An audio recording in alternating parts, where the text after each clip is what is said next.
आज हम लोग हिंदी में काव्य खंड के 7वें नंबर चैप्टर को पढ़ेंगे, जिसका नाम है हिरोशिमा, जो कि एक बहुत ही ज़्यादा महत्वपूर्ण चैप्टर है। और इस चैप्टर से संबंधित प्रत्येक वर्ष ऑब्जेक्टिव और सब्जेक्टिव में बहुत सारे क्वेश्चन पूछे जाते हैं।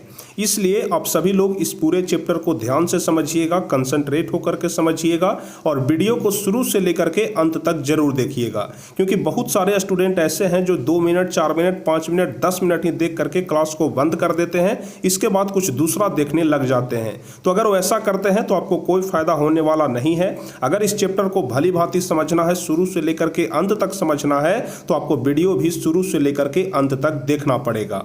और यह चैप्टर आपके लिए बहुत ज़्यादा महत्वपूर्ण है, क्योंकि प्रत्येक वर्ष इससे प्रश्न पूछे ही जाते हैं। तो चलिए बिना समय गंवाए हम लोग शुरू करते हैं। लेकिन इसके पहले यदि आप लोग चैनल पर नए हैं तो चैनल को जरूर सब्सक्राइब कर लीजिएगा, ताकि आगे के भी हर एक वीडियो का नोटिफिकेशन आपको मिल सके। और साथ ही साथ यदि आपको वीडियो अच्छा लगे तो वीडियो को लाइक भी जरूर करिएगा। तो चलिए सबसे पहले हिरोशिमा चैप्टर में हम लोग देखेंगे हिरोशिमा के कवि का परिचय। जैसा कि आप सभी लोगों को पता होगा कि हिरोशिमा के कवि कौन है, तो अज्ञे जी हैं, जिनका पूरा नाम है सच्चिदानंद हीरानंद वात्सायन अज्ञे।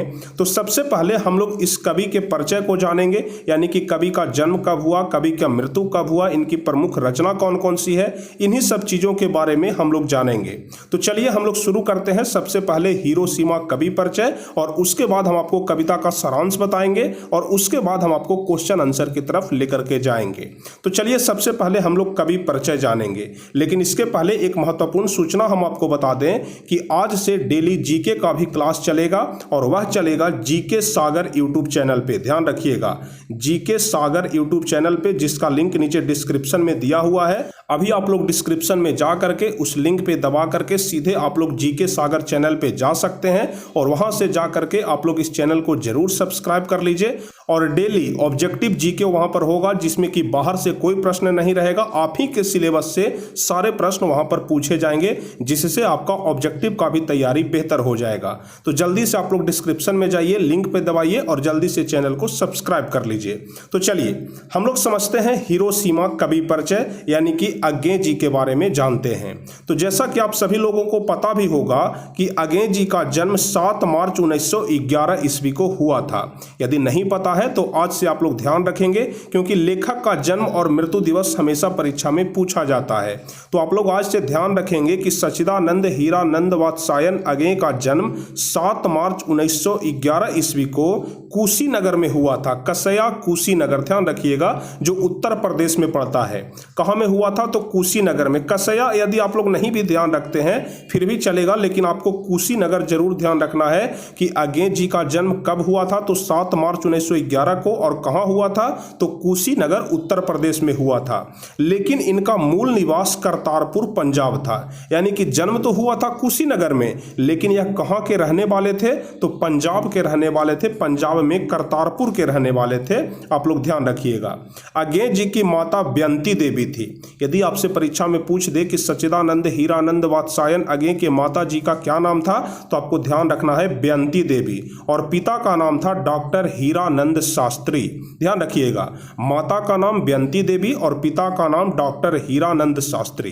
अब आगे कह रहा है कि अज्ञे जी की प्रारंभिक शिक्षा लखनऊ में घर पर ही हुई। अब प्रारंभिक शिक्षा कहने का मतलब तो आप लोग जानते हैं कि जो पढ़ाई बचपन में होता है, यानी कि अज्ञे जी बचपन में कहाँ पर रह के पढ़े थे, तो लखनऊ में अपने घर पर ही रह करके पढ़े थे। लेकिन उन्होंने मैट्रिक की परीक्षा 1925 ईस्वी में पंजाब विश्वविद्यालय से दिया।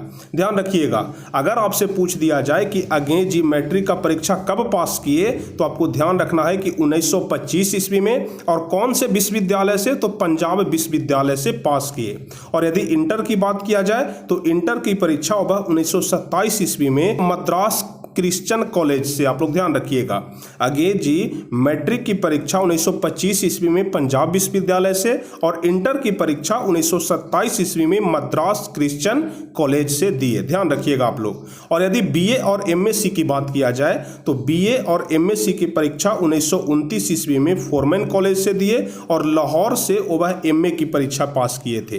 ध्यान रखिएगा आप लोग, एमए की परीक्षा लाहौर से पास किए, बीए की परीक्षा फोरमैन कॉलेज लाहौर लाहौर से, यानी कहने का मतलब कि बीए और एमए दोनों वह लाहौर से किए। और आप लोग जानते हैं कि लाहौर अभी कहाँ में पड़ता है? यदि जानते हैं तो जल्दी से नीचे कमेंट करके बताइए कि लाहौर अभी कहाँ में पड़ता है। यदि नहीं जानते हैं तो आप लोग जरूर ध्यान रखिएगा कि लाहौर अभी पाकिस्तान का एक शहर है, इसे आप लोग जरूर ध्यान रखिएगा। तो कवि परिचय के बारे में तो इतना आप लोग जान गए कि इनके कवि कौन है, तो सच्चिदानंद हीरानंद वात्स्यायन अगे हैं और उनका जन्म 7 मार्च 1911 ईस्वी को कुशीनगर उत्तर प्रदेश में हुआ था, लेकिन उनका मूल निवास करतारपुर पंजाब था। उनके माता का नाम हम आपको बता दिए बेअंती देवी और पिता का नाम हीरानंद शास्त्री था। उनकी प्रारंभिक शिक्षा उनके घर पर ही हुई, यानी कि लखनऊ में ही हुई, लेकिन उन्होंने मैट्रिक 1925 ईस्वी में पंजाब विश्वविद्यालय से पास किया और इंटर 1927 ईस्वी में मद्रास क्रिश्चियन विश्वविद्यालय यानी कि मद्रास क्रिश्चियन कॉलेज से पास किया। उसके बाद यदि बीए की बात किया जाए तो बीएससी वह 1929 ईस्वी में पास किए फोरमैन कॉलेज लाहौर से, और यदि एमए की बात किया जाए तो एमए वह लाहौर से ही पास किए थे अंग्रेजी में। तो इतना आप लोग जरूर ध्यान रखिएगा।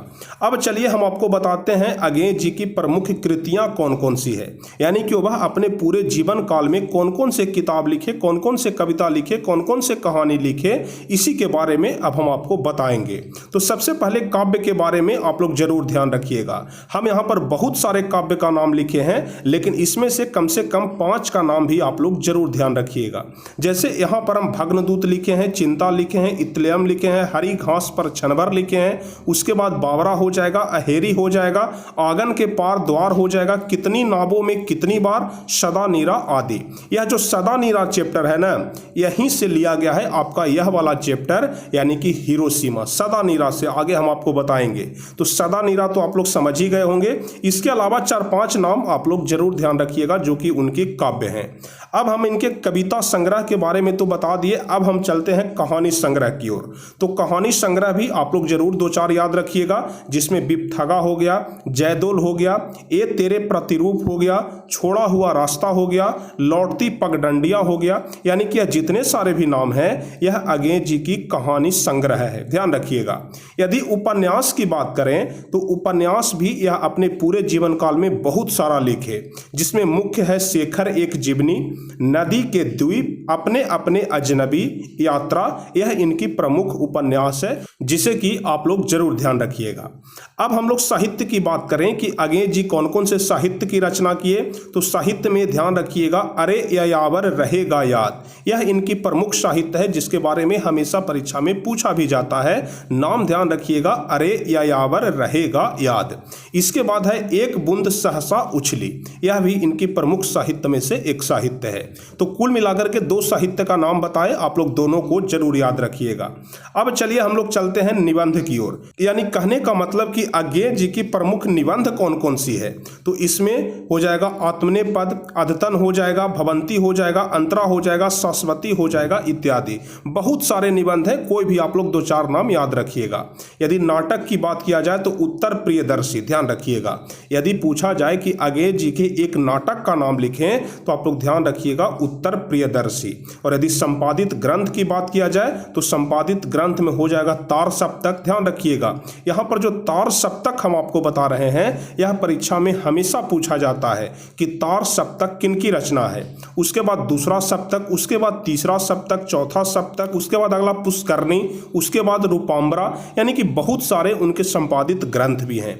तो यहाँ पर बहुत सारे साहित्य के बारे में बताए, निबंध के बारे में बताए, नाटक के बारे में बताए, उपन्यास के बारे में बताए, कहानी संग्रह के बारे में बताए, कविता संग्रह के बारे में बताए, यानी कि उनके बहुत सारे रचना के बारे में यहाँ पर हम आपको बताए। इसमें से कम हर एक में से 2-4 नाम आप लोग जरूर ध्यान रखिएगा। और अंत में 4 अप्रैल 1987 ईस्वी को उनका देहांत हो गया। तो आप लोग ध्यान रखिएगा 4 अप्रैल 1987 ईस्वी को। इनके जन्म के बारे में हम आपको बताए थे 7 मार्च 1911 ईस्वी। 2 डेट आप लोग जरूर ध्यान रखिएगा। पहला जन्म कब हुआ तो 7 मार्च 1911 ईस्वी, और दूसरा सबसे लास्ट में हम आपको बताए कि मृत्यु कब हुई तो 4 अप्रैल 1987 ईस्वी को। तो यह दोनों डेट आप लोग जरूर ध्यान रखिएगा। तो उम्मीद करते हैं कि कवि परिचय में जो कुछ भी हम आपको बताए भली भांति आप लोग समझ गए होंगे। अब चलिए हम लोग आगे बढ़ते पढ़ते हैं कविता का संक्षिप्त रूप, जिसको आप लोग कविता का सारांश भी बोलते हैं, जो कि हर एक बार परीक्षा में 5 नंबर का पूछा जाता है। यदि आप लोग अच्छे तरीके से सारांश लिख देते हैं तो परीक्षा में 5 नंबर आपका कंफर्म हो जाएगा। तो चलिए हम लोग सारांश को देखते हैं कि आखिर इस कहानी में कह क्या रहा है। तो ध्यान से आप लोग समझिएगा तो बहुत ज़्यादा मजा आएगा, आनंद से आप लोग क्लास करेंगे। लेकिन यदि आपका ध्यान इधर उधर रहेगा तो आपको पढ़ने में ज़्यादा मजा नहीं आएगा। तो चलिए हम लोग समझते हैं कविता का संक्षिप्त रूप यानी कि कविता का सारांश। तो कह रहा है कि बहुमुखी प्रतिभा संपन्न सच्चिदानंद हीरानंद वात्सायन अगे द्वारा रचित हिरोशिमा शीर्षक कविता मानवीय विभीषिका का सजीवात्मक चित्रण करती है। यानी कहने का मतलब कि यह जो चैप्टर है, यह जो कविता है, जो कि सच्चिदानंद हीरानंद वात्सायन अगे के द्वारा लिखा गया है, यह मानवीय विभीषिका का सजीवात्मक चित्रण करती है, यानी कि मानवों के बारे में बताती है। यह कविता सच्चिदानंद हीरानंद वात्सायन अगे के कविता संग्रह सदा नीरा से संकलित है। अभी हम आपको ऊपर में बता रहे थे कि आपका यह जो हिरोशिमा चैप्टर है यह कहां से संकलित किया गया है। संकलित कहने का मतलब होता है कहां से लिया गया है। ठीक है, जैसे आप लोग रामायण के बारे में जानते हैं तो रामायण तो बहुत मोटा ग्रंथ है, लेकिन उसमें से यदि सुंदरकांड को ले लिया जाए तो हम लोग क्या बोलेंगे कि सुंदरकांड रामायण से संकलित है, यानी कि सुंदरकांड रामायण से लिया गया है। तो उसी प्रकार से सदा नीरा एक मोटा ग्रंथ है और इसमें से एक छोटा सा कविता लिया गया है जिसका नाम है हिरोशिमा। तो बार बार यह चीज आपके परीक्षा में पूछेगा कि हिरोशिमा कविता कहां से संकलित किया गया है, तो आपको बताना है कि सदा नीरा से संकलित किया गया है। तो उम्मीद करते हैं कि यहां तक आप लोग समझ गए होंगे। अब यहां से आपका मुख्य सारांश शुरू होता है जिसको आप लोग ध्यान से समझेंगे। कह रहा है कि अगे जी आधुनिक हिंदी साहित्य के एक कवि, कथाकार, विचारक और एक पत्रकार भी हैं।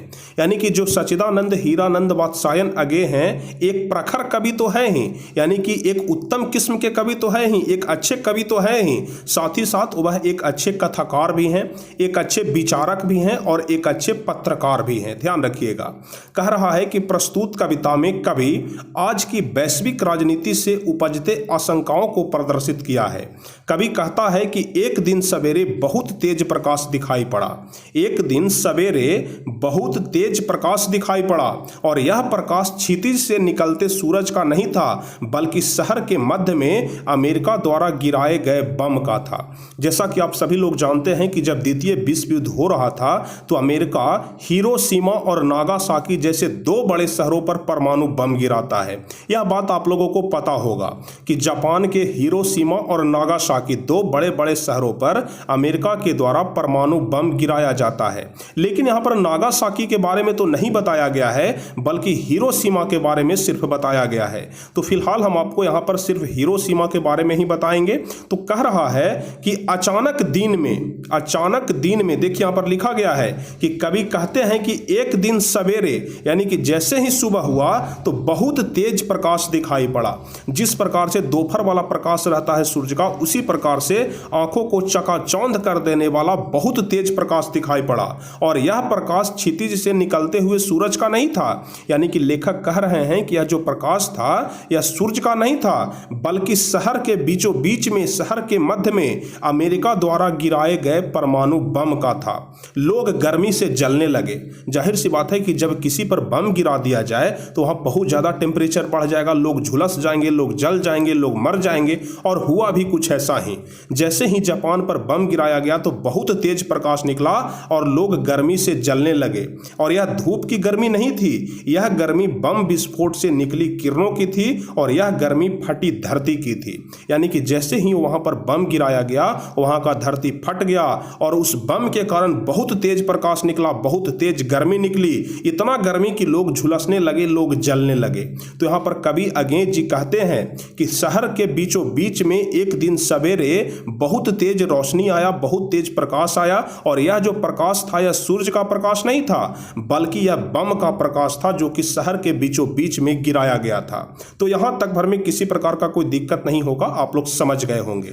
अब चलिए हम लोग आगे बढ़ते हैं और इसका सारांश जानते हैं। कह रहा है कि आज भी वहाँ की जो त्रासदी है वह कन-कन में दिखाई पड़ती है। यानी कि आज भी अगर आप लोग जापान के हिरोशिमा शहर में जाते हैं तो आज भी इसका चिन्ह आपको दिखाई पड़ेगा कि हाँ, यहाँ पर कोई परमाणु बम गिराया गया था। कह रहा है कि आज भी वहाँ की जो त्रासदी है वह कन-कन में प्रदीप्त दिखाई पड़ती है। अमेरिका द्वारा गिराया गया बम साधारण शक्ति वाला बम नहीं था। आप लोग परमाणु बम के बारे में जानते हैं, परमाणु बम कोई छोटा मोटा बम नहीं होता है, बहुत बड़ा बम होता है और बहुत ज्यादा शक्तिशाली बम होता है। तो यही चीज को यहाँ पर कवि कह रहे हैं कि अमेरिका द्वारा गिराया गया बम साधारण शक्ति वाला बम नहीं था, वह आग के गोले की तरह आकाश से गिरा और पूरे हिरोशिमा को बर्बाद कर दिया। यानी कि एक आग का गोला जिस प्रकार से गिरता है वह सब कुछ बर्बाद कर देता है, उसी प्रकार से यह बम आग के गोले की तरह गिरा और हिरोशिमा शहर को बर्बाद कर दिया। मानव द्वारा निर्मित वह सूरज मानव को ही जला करके राख कर दिया।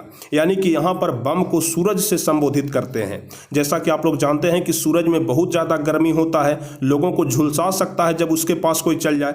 तो यहाँ पर अगेन जी इसीलिए बम को सूरज कह के संबोधित करते हैं कि मानव द्वारा निर्मित वह सूरज मानव को ही जला करके राख कर दिया। और कवि कहता है कि मनुष्य की छायाएं दिशाहीन हो गई है, प्रकाश बिखरने लगा है, लेकिन यह प्रकाश सूरज का नहीं बल्कि मानव के अक्रूरता का था जिसमें मानवता झुलस रही थी। यानी कहने का मतलब कि यहाँ पर बहुत सुंदर पंक्ति लिखा गया है कि मानव के द्वारा बनाया गया बम मानवता को झुलसा रही थी, जिसमें मानवता झुलस रहा था। यानी कि बम मानव के द्वारा ही बनाया गया लेकिन वह मानवता को झुलसा रही है, मानवता को जला करके राख कर रही है। बहुत उत्तम किस्म के कवि थे यहाँ पर सच्चिदानंद हीरानंद वात्स्यायन नगे जी, और जो पंक्ति लिखते थे उस पंक्ति को पढ़ करके बहुत ही दिल दहल जाता था और बहुत ही आनंद आता था उनके पूरे कविता को पढ़ने में। इसलिए आप लोग ध्यान से पढ़िए, आपको रस मिलेगा, और जब रस मिलेगा तो आपको पढ़ने में बहुत ज़्यादा आनंद आएगा। तो बस आप लोग ध्यान से यहाँ पर समझते रहिए। अब चलिए आगे हम लोग बढ़ते हैं। कह रहा है कि कवि कहता है कि बम गिरने के बाद कुछ क्षण में ही विनाश लीला का दृश्य मंद पड़ने लगा। दोपहर तक सारी लीला खत्म हो गई तथा मानव शरीर भाप बन करके वातावरण में मिल गया। यानी कि सुबह बम गिराया गया और दोपहर तक पूरा समाप्त भी हो गया। यानी कहने का मतलब कि बस कुछ चंद मिनटों में ही वहां हिरोशिमा की सारी जनता तबाह हो गई, सारी जनता झुलस गई और वहां जीवन लीला ही समाप्त हो गई। तो कह रहे हैं यहाँ पर अगेन जी कहते हैं कि बम गिरने के बाद कुछ ही क्षण में विनाश लीला का दृश्य मंद पड़ने लगा। यानी कि बस कुछ क्षण का ही वह दृश्य आया। यानी कि जब बम गिराया गया तो कुछ क्षण में ही, कुछ चंद मिनटों में ही, कुछ चंद सेकंडों में ही वहां सब कुछ समाप्त हो गया। और कह रहे हैं कि सुबह में गिराया गया और दोपहर तक सारी लीला खत्म हो गई तथा मानव शरीर भाप बन करके वातावरण में मिल गया। यानी समझ जाइए कि किस प्रकार का बम था कि जब गिराया गया तो मानव मरा नहीं बल्कि सीधे वह बोल रहे हैं कि भाप बन करके उड़ गया। यानी कि इतना ज्यादा गर्मी प्रदान किया उस बम ने कि लोग झुलस गए, और इस कदर झुलस गए कि शरीर का भाप बन गया, वाष्प बन गया और वह वातावरण में जाकर के मिल गया। जिस प्रकार से जब पानी को हम लोग उबालते हैं तो वह वाष्प बन जाता है, वातावरण में जाके मिल जाता है, उसी प्रकार से हमारा शरीर वाष्प बन करके, भाप बन करके वातावरण में मिल गया। लेकिन यह दुर्घटना आज भी झुलसे हुए पत्थरों और उजड़ी हुई सड़कों के रूप में, निशानी के रूप में अभी भी हिरोशिमा शहर में दिखाई पड़ती है। तो इस चीज को वहां पर कवि कहते हैं कि अगर आज भी आप लोग हिरोशिमा शहर में जाते हैं, जापान में जाते हैं, तो झुलसे हुए जो पत्थर हैं और जो उजड़ी हुई सड़क है, इसका गवाह है, इसका निशानी है, यह चिन्ह है जो आज भी यह दिखाता है कि हाँ, यहाँ पर कभी मानवता को विध्वंस किया गया था। तो यहाँ तक भर में किसी प्रकार का कोई दिक्कत नहीं होगा। अब चलिए आगे हम लोग समझते हैं, जिसमें कह रहा है कि दुर्घटना आज भी झुलसे हुए पत्थरों और उजड़ी हुई सड़कों के रूप में निशानी है, और कह रहे हैं कि मानव के द्वारा बनाया गया बम मानव को ही भाप में बदलकर मिटा दिया। यानी कि जो बम मानव के द्वारा बनाया गया था वही बम मानव को ही जला करके भाप बना दिया और भाप बना करके मिटा दिया। और पत्थर पर लिखी हुई वह जलती छाया अर्थात विकृत रूप मानवता के निरंसता का गवाह है। यानी कि आज भी वहां का जो पत्थर झुलसा हुआ है, जो सड़क उजड़ गया है, आज भी इस बात का गवाह है कि यहाँ मानव की हत्या हुई है, मानव अपने अमानवता का यहाँ पर परिदृश्य दिखाया है।